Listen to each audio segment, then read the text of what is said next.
fighter jets called in to escort President Donald J. Trump because he's done it again, a sight not seen since Ronald Reagan.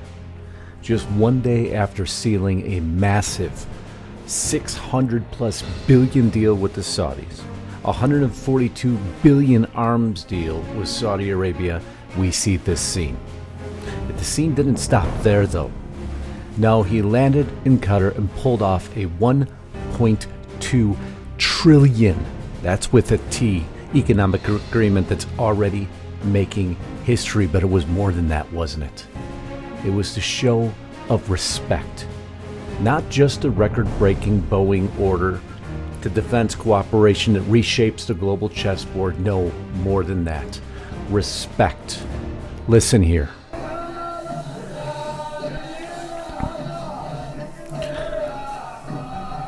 Look at the sight. Look at the sounds. Trump is flanking the Middle East and rebuilding U.S. power where Biden barely showed up. As a matter of fact, no president has ever visited Qatar before. This isn't diplomacy, it's dominance. Don't miss the breakdown. I'm about to give you one of the most important deals in modern U.S. history. And he's not done yet.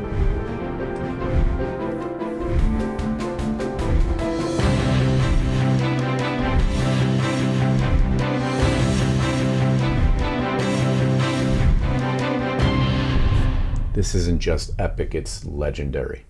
And for all those that you saw my video yesterday, thank you so much for your comments. They were so positive, and it really tells me I'm going in the right direction. So many of you subscribed, joined as members here, provided super thanks. That keeps these lights and cameras on and allows us to continue to build this platform more. As another means of support, if you have the means, I'd love you to go to Restricted Republic. It's where we put all our videos, no commercials, no interruptions. Lisa Haven and I built that platform. We own that platform. It is the only news platform you need for the news that matters. Black and white facts. I'll present. You decide. I need you there today. Please go to restrictedrepublic.com. But now I want to show you exactly, before we get to the headline story, what the Democrats have been busy doing. They've been busy complaining, protesting, scaring the hell out of RFK Jr., mind you. No one gives someone a $400 million jet for free without expecting anything in return. Be serious. All about that deal to Trump. And Hillary Clinton wants to complain. Let me remind you of something, Hillary, for 1 minute. There's no question the Clinton Foundation has received tens of millions of dollars from foreign governments. That includes Saudi Arabia, which gave $14.5 million. Well, the foundation says none of that came while Hillary Clinton was Secretary of State. Wait now, that's not entirely true either. And she collected money, but that's okay. Trump can't, of course. The Clinton Foundation has confirmed it accepted a $1 million gift from Qatar. Oh, that's applicable to today's story. While Hillary Clinton was U.S. Secretary of State without informing the State Department. Be careful. Those who live in glass houses, you know the saying. Or the $10 million from Ukraine, the $8.4 from England, or the $7.3 from Saudi Arabia, or Germany, or Ireland, or India. So please, Hillary, do me a favor and keep your mouth shut. Of course, maybe you should keep talking because it's so easy to point out your hypocrisy. Did you happen to see, by the way, Kevin Leary on this clip? I didn't want you to miss this because this is the state of the Democrats. Kevin Leary states a fact and everyone goes crazy. I love a man with no filter. Lastly, there's nothing about Kamala Harris that's a loser. Let's just put it like that. Oh, I think there is. She lost big time. You got to. She lost an election. The biggest. All right. Listen, we are not going to. Hold on. I'm not being disrespectful. I'm talking fact. She got slaughtered because they disavowed the process. They anointed her and she got slaughtered. Kevin, that's what happened. We don't have to debate fact. Hold on a second. We do not have to debate fact. Hold on a second, Kevin. And the counter argument, no, she got elected. No, she became vice president. That's it. But he's just stating what everybody's feeling. The Democrats are a disaster. They won't admit to their defeats. They won't admit to their mistakes. But things can still get dangerous in a moment. In a second's notice, Watch this hearing. Now, you'll say this is just protesters, but by RFK Jr.'s reaction, a man who could defend himself, you'll realize how high the tension level actually is right now. With less. The budget I'm presenting today supports these goals and reflects.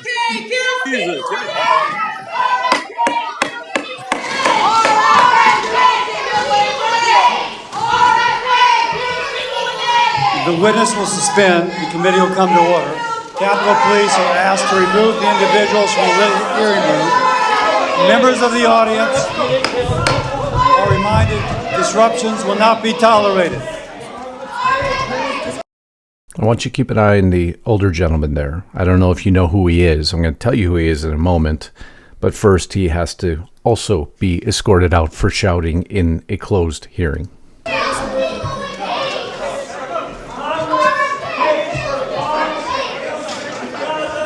Members of the audience are reminded disruptions will not be permitted while the committee conducts its business.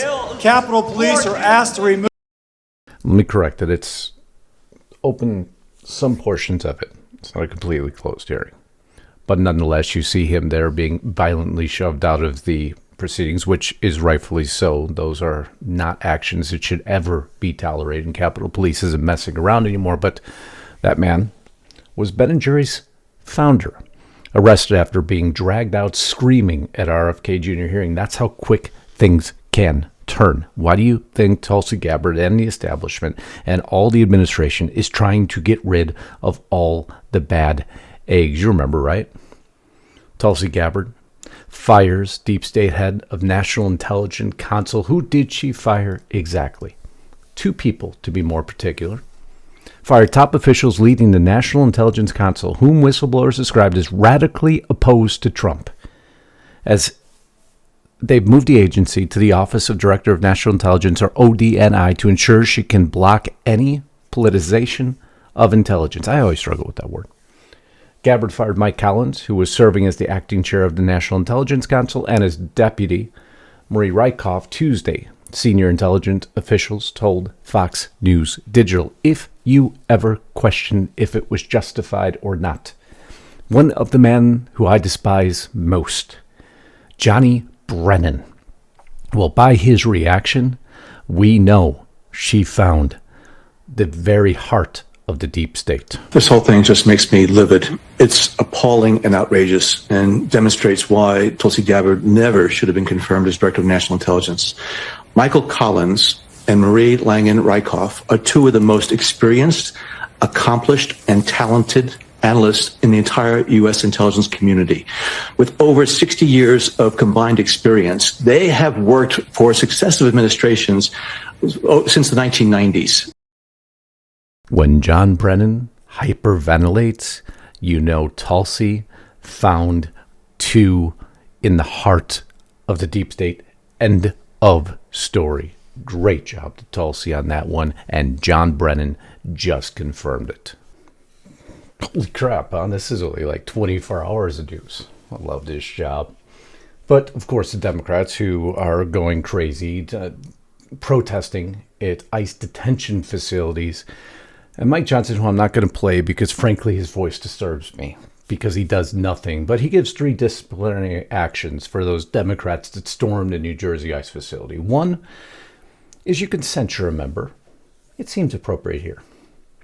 2, you can kick them off committees. Or 3, you can expel someone from Congress. You think Mikey Johnson will ever expel anyone from Congress? Go ahead, put it in the comments below. I have an answer. But if you know my faith in Mike Johnson, you know what that answer is. I look forward to hearing your opinion. We're not even to the headline story yet. But what are the House Democrats doing? Oh, there you go. There's one sleeping in committee.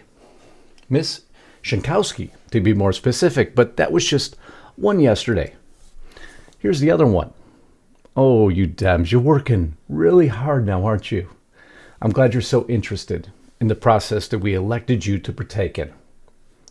Can't make these clips up, can you? But so much more to come now. Let's get off this graphic here because there was actually one of the most monumental deals ever made. Trump and Qatar agreed to a $1.2 trillion economic commitment. first, well, I'm gonna let these guys speak for themselves. But first, the images.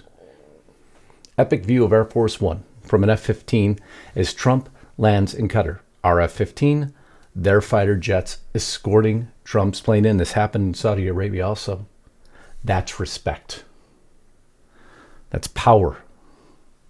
Keeping peace. But this is a chess game, folks. This is the escort he gets. Cybertruck motorcade. And it gets better than that. He receives the view, and he comments on this in a minute. This is how you show a U.S. president respect. Everything has changed now. Everything. I'm telling you, I was left speechless by the show of respect that they gave to our president. America is back. And this is how you get deals done. This is how people in the Middle East say that you're dealing with a new America now. You're dealing with President Trump's America. And this isn't Joe Biden's ice cream tour anymore. Here, President Trump doing exactly what he should when the American national anthem is playing. This just sets up to what I'm about to present to you, what the art of the deal resulted in.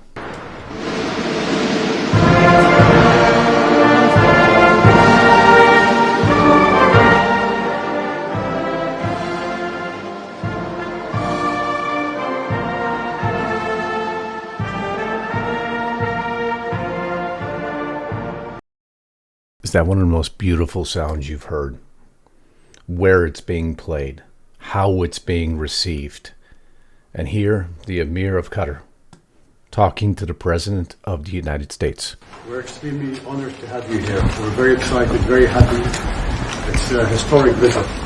And I don't know if you know that you are the first American president to officially to visit Qatar. Right? So we're very honored. We are very honored. First American president to visit Qatar. President Trump responds. But I just want to thank you for everything, and maybe in particular our friendship. It's been a very loyal, great, beautiful friendship. And the job you've done is second to none. You look at this, it's so beautiful. As a construction person, I'm seeing perfect marble. This is what they call perfecto. And just a great job you've done, and what a beautiful place. And we appreciate those camels. I haven't seen camels like that in a long time. And you didn't think he was going to let it go, right? Of course not. I love those camels. So another dusty desert dictatorship gets rolled, and I'm not to the art of the deal yet. I'm gonna give you all the details. Just got rolled into Trump's trade juggernaut, and this is all bringing jobs back to the U.S. for Saudi Arabia, now Qatar. By the way, did anyone ever tell Biden's State Department that this is what actual diplomacy looks like? And if this bothers you while you're watching the video, and if the truth bothers you, well, the truth doesn't care about your feelings, and neither do I. Because this is how you bring jobs back. This is how you bring American greatness back. The corporate press is so busy obsessing over Trump's tie color or a gift that is comparable to what Hillary received. But no, this man just inked. Oh yeah, I forgot that he didn't drink the coffee that was presented to him in Saudi Arabia either. I forgot about that wonderful little tidbit. This man just inked a 1.2 trillion with a T economic agreement with Qatar. A blazing display. I can't remember who did this. MAGA Resource did this. A blazing display of the art of the deal.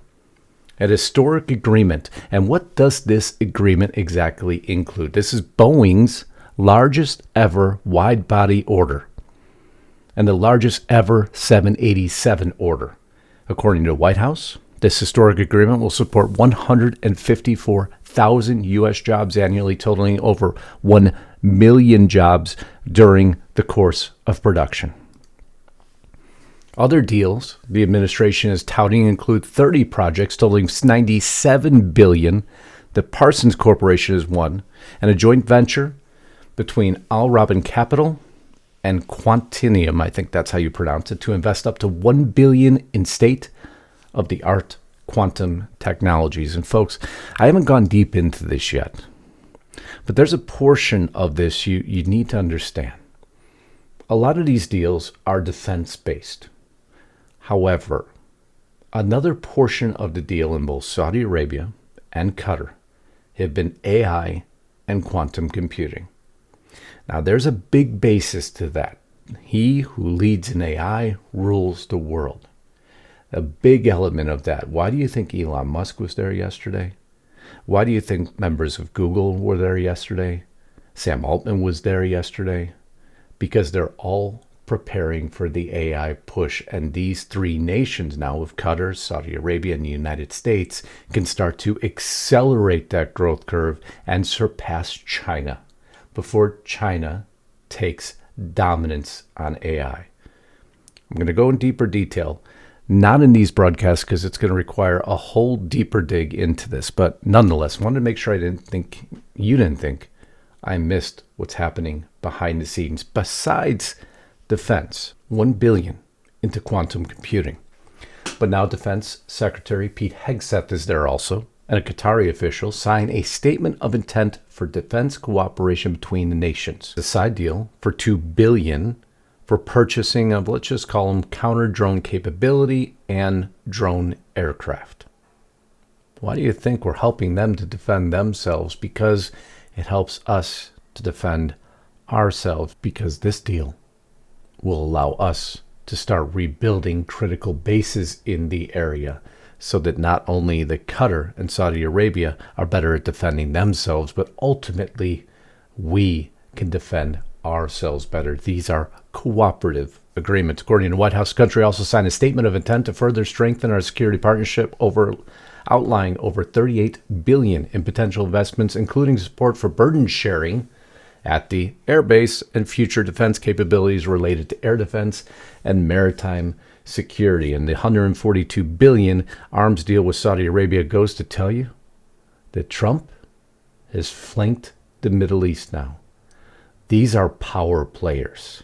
So all these guys running around in the desert with their little scarves who are trying to attack our ships, Trump is now making deals with some of the most powerful countries in the world, and defense has surrounded it all. So I ask you this. With every stroke of the pen, Trump is rebuilding Americans' economic power, restoring military dominance, and dare I say, making America respected again.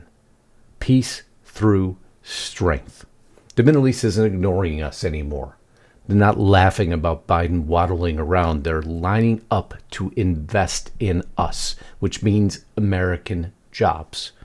Now ask yourself, when's the last time a president signed a deal helping the U.S. more than everyone else? America first. When's the last time? That's what I thought. Can't come up with it, can you? First Saudi Arabia, now Qatar. Trump's not just making deals. He is completely realigning the Middle East. This isn't Obama's apology tour. This isn't Biden's Zoom calls. This is boots on the ground, sign on the dotted line leadership. Do you like what Trump is doing, or do you not like what Trump is doing? I want to see it blow up the comments below. I love you all. Another victory lap for Trump of many more to come. Until next time, Godspeed and God bless. Justus Knight, signing out.